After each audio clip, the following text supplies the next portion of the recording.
Assalamualaikum warahmatullahi wabarakatuh. Syukron ala bihudurikum. Sekarang sudah tidak terasa kita memasuki minggu ke-12. Kita minggu ini ya membahas mengenai tasrif ya, istilahi ya pada pola fa'ala yaf'alu. Oke, kita lanjutkan ya. Pada minggu lalu ya kita sudah belajar ya mengenal istilah sorof ya. Kita kemudian dalam ilmu sorof itu kemudian ada yang beberapa istilah tasrif ya, tasrif istilahi ya. Nanti sebelum kita melanjutkan ya, melanjutkan tasrif istilahi, kita akan lihat dulu ya apa itu tasrif ya sebelum jauh ke dalam. Oke, tasrif adalah suatu perubahan ya pada asal kata dari bentuk satu ke bentuk lainnya untuk menghasilkan makna yang dituju atau yang diinginkan ya. Jadi tasrif itu sendiri kan tadi ada, kalau minggu lalu kita mengenal istilah sorof, itu adalah perubahan ya, perubahan bentuk, kemudian perubahan yang menghasilkan maknanya juga akan berubah. Nah, tasrif sama sorof itu sebetulnya sama saja ya. Kita lihat di sini ya. Kemudian apabila yang kita hendak mengubah makna dari suatu kata, maka kita harus mentasrifnya terlebih dahulu dengan cara apa? Mengubah bentuk asal suatu kata menjadi bentuk lainnya. Nah, ya, karena tujuan dari tasrif itu adalah kita ingin tahu arti atau mengubah makna. Berarti kita harus mentasrif dulu, harus merubah dulu bahasa sederhananya. Nah, mentasrif itu adalah merubah dulu ya. Apa tasrifannya? Ya. Ya, polanya seperti apa, tasrifnya seperti apa gitu ya. Mengubahnya seperti apa gitu ya dalam bahasa. Oke. Adanya perubahan kata pada satu kata dari bentuk asalnya kepada bentuk lainnya, maka akan membuat ya kata tersebut mempunyai makna yang berbeda. Nah, ya, mau tasrif, sorof tadi ya, kalau kita lihat bahwa ternyata ketika berubah bentuk katanya itu akan mempunyai makna yang berbeda. Ya, teman-teman minggu yang lalu sudah paham terkait itu ya. Kita sudah diskusikan juga. Nah, bagaimana secara etimologi tasrif mempunyai arti berubah ya. Seperti kemarin kita sorof ya. Sedangkan secara istilah pengertian tasrif adalah mengubah satu kata dari bentuk asalnya ke bentuk lainnya. Oke, ya. Ini slide ini sebetulnya untuk merefresh saja ya dari minggu yang lalu, dari bagaimana makna sorof ya yang sudah kita diskusikan minggu yang lalu ya. Alhamdulillah, mudah-mudahan teman-teman tidak lupa ya dengan pengertian sorof atau tasrif itu sendiri. Nah, ya, kemudian macam-macam tasrif nih. Ada tasrif lughawi, ada tasrif istilahi. Oke. Ya. Nah, berarti sorof itu ada dibagi dua nih, ya, ada tasrif lughawi, ada tasrif istilahi. Oke, kita sebelum ke istilahi ya, kita akan kupas dulu nih ya satu persatu ya. Tolong dengarkan. Pertama, kita akan tasrif lughawi. Ya, yang pertama apa tasrif lughawi? Ya, tasrif lughawi itu perubahan yang didasarkan pada jumlah atau jenis pelakunya. Seperti perubahan kata benda tunggal menjadi kata benda berjumlah dua, ya, menjadi kata jamak atau dan sebagainya. Oke, kan minggu materi-materi yang sebelumnya ya, kalau ada, kita sudah bilang tuh ya, ada jamak ya, ada mufrad, ada musanna, ada jamak ya. Karena apa? ya, karena dalam bahasa Arab itu mengenal, coba kita ingat-ingat ya. Jadi ada satu, dua, jamak itu lebih dari tiga. Ya, itu dimaksudkan tasrif lughawi karena berubah, ya, berubah katanya, ya, berjumlah banyak tuh, ya. Jadi kalau misalkan kitabun satu, ya, kitabani, ya, lu dua, ya, gitu ya, kitabun, ya, jadi banyak, ya. Jadi kalau salah satu kitab, ya, jadi perubahan itu lugawi di situ ya. Kalau perubahan jumlah jenis pelakunya. Nah, tasrif lugawi juga, ya, pengertian tasrif merupakan perubahan bentuk pada satu sigot dari gaib ke mukhatab, ya, ke mutakalim, dari mufrad ke musanna ke jamak. Tadi ya, berarti dari muzakkar ke muannas, ya. Jadi kita sudah pernah tuh melihat dari mana istilah muzakkar ke muannas. Jadi berubah, ya. Misalkan, ya, ustadzun, ya, itu muzakkar, ya, berubah katanya jadi ustadzatun. Karena apa? Karena dia muannas, ya. Itu tasrif lughawi, ya. Oke, kita lihat ya contohnya ya. Jadi contoh pas tafsir lughawi ini sangat sederhana, ya. Jalastu, oke, jalasta, jalasa, jalasu, jalasa, jalasa, ya, muslimatun, muslimun, ya. Oke, ini yang apa namanya, yang sudah dipelajari di materi-materi sebelumnya. Oh, jangan-jangan teman-teman di sini menyangka, oh ternyata yang kemarin kita pelajari dhamir, ya, terus mudzakkar muannas itu salah satu contoh dari tasrif lughawi. Betul, ya, kalau ada teman-teman apa namanya, menyimpulkan, ya. Jadi kalau ustadzun, ustadzatun, di sini ada muslimatun, muslimun, itu termasuk perubahan, ya, yang sederhana, ya, lughawi itu, ya, perubahan dari muannas ke mudzakkar, ya. Kenapa disebut tasrif? Karena memang berubah bentuknya, ya, ada penambahan atau merubah. Nah, ya, muslimun, ya, muslimatun, muslim perempuan, ya, muslimun, muslim laki-laki. Itu adalah contoh dari tasrif lughawi. Nah, coba, ya. Jadi jenisnya, ya, muannas, mudzakkar, kemudian jumlah bilangan 1, mufrad, mutsanna 2, jamak lebih dari 3. Itu juga bagian dari tasrif lughawi. Oke, kita akan lanjut kepada ini, ya, yang akan kita pelajari sekarang, ya, yang lebih komprehensif atau lebih detail.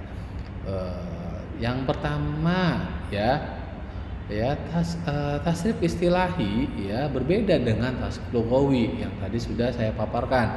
Sekarang tasrif istilahi itu adalah suatu perubahan makna, suatu perubahan kata dari bentuk ke bentuk lainnya dengan makna yang berbeda-beda, ya. Oke. Kemudian tasrif istilahi adalah perubahan kata yang didasarkan pada perubahan bentuk katanya, ya. Perubahan bentuk dari asli, ya, fi'il madhi ke bentuk masdar, ya, isim fa'il hingga fi'il amr yang dimaksud dengan tasrif istilahi, ya. Nah, oke. Ya, kalau tadi tasrif lughawi lebih kepada muannas mudzakkar, ya, dan bilangan jamak, ya. Nah, sekarang merubah, ya. Perubahan itu bagaimana dari bentuk asli, ya, fi'il madhi ke masdar kemudian ke fa'il. Oke. Coba, ya. Kita akan lihat nih contohnya nih, ya. Polanya fa'ala yaf'alu ya. Ya. Oke. Nih contohnya fa'ala yaf'alu fa'lan ya, fa'ilun maf'ulun uf'ul la taf'ul maf'alun mif'alun. Oke ya.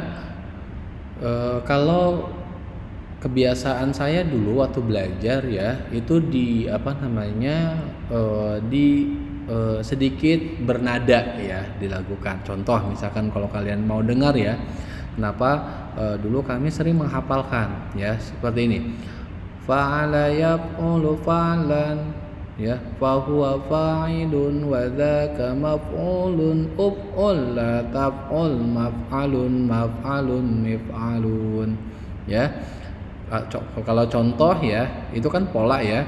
Kalau contoh misalkan nasara yansuru nasran wa fahuwa nasirun wa dzaka mansurun unsur la tansur mansurun ninsarun ya.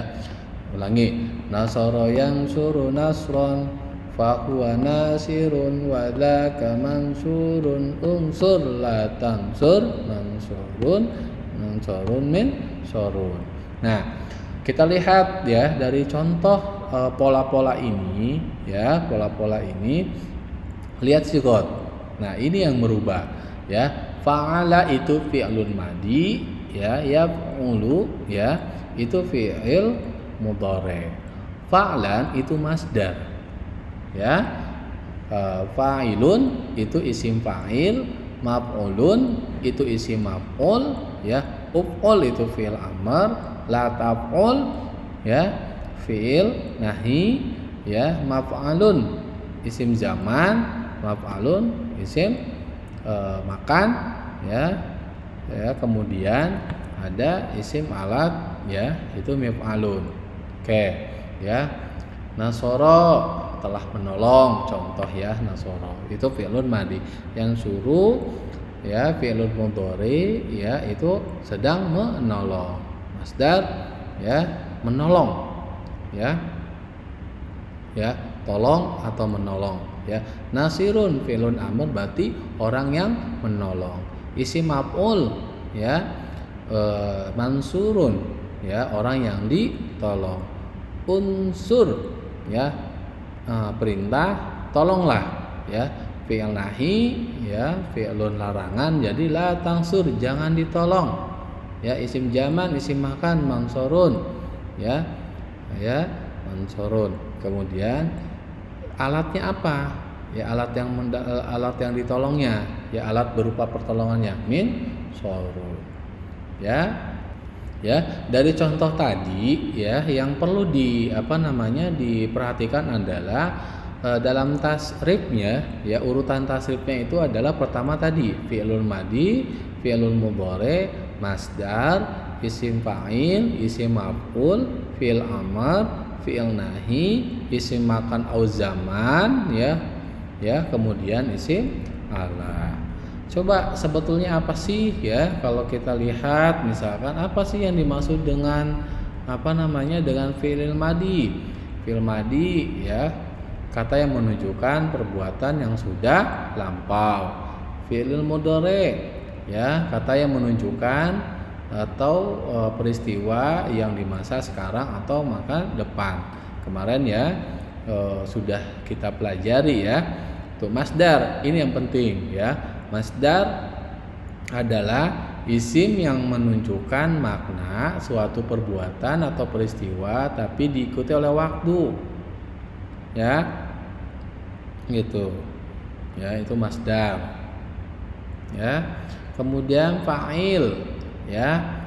Ya, yang menunjukkan pelakunya nih dari suatu perbuatan. Berarti fa'il itu adalah pelakunya. Ya. Maf'ul yang isim yang menunjukkan sesuatu yang dijatuhi atau dikenai pekerjaan atau perbuatan ya. Isim maf'ul juga ya menunjukkan berarti yang dikerjakan ya, atau tadi ya, maf'ul ya. Nasirun itu penolong, berarti mansur itu yang ditolong. Ya, maf'ul. Nah, fil amr kata kerja perintah. Ya, tadi unsur ya. Kemudian fil nahi larangan ya. La tangsur ya. Ini fil larangan. Nah, isim zaman, isim makan ya, sudah pernah kita pelajari juga nih ya. Gitu ya.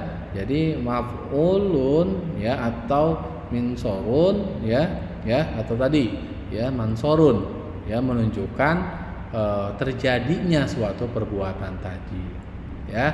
Jadi mansorun itu terjadinya suatu pertolongan. Terus yang kemudian yang terakhir adalah isim alat ya. Isim alat itu adalah isim mustaq yang berfungsi sebagai makna alat atau perkasas yang digunakan. Jadi kalau minsorun itu adalah alat yang digunakan untuk menolong. Ya, sederhananya itu teman-teman ya, masdar itu. Ya. Jadi tasrif ya istilahi. Ini polanya. Nah, sigotnya itu mau polanya polanya macam-macam ya. Yang kita coba pelajari di sini, kita cukup ya fa'ala ya fa'alu dulu saja ya mulu ya. Ya. Sigotnya tetap sama. Sigotnya ada berapa ya? Ada fi'il madhi, 1 fi'il madhi, 2 fi'il mudhari, 3 masdar, 4 fi'il amal, 5 isim maf'ul ya. Kemudian fi'il amr yang ke-6 fi'il nahi 7 ya. Isim zaman, isim makan ya. Kemudian yang 10 ada isim alat. Jadi polanya banyak tapi tetap sighotnya ada 10 ini. Ya. Nah, ya.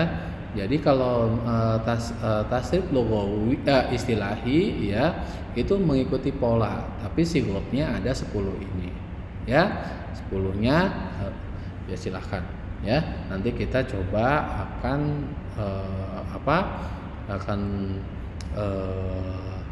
latihan ya di pertemuan sinkronus ya. Oke, tolong kalian coba cari contohnya ya, nanti pola-polanya ya. Kita gunakan pola fa'ala ya fa'alu diri. Oke.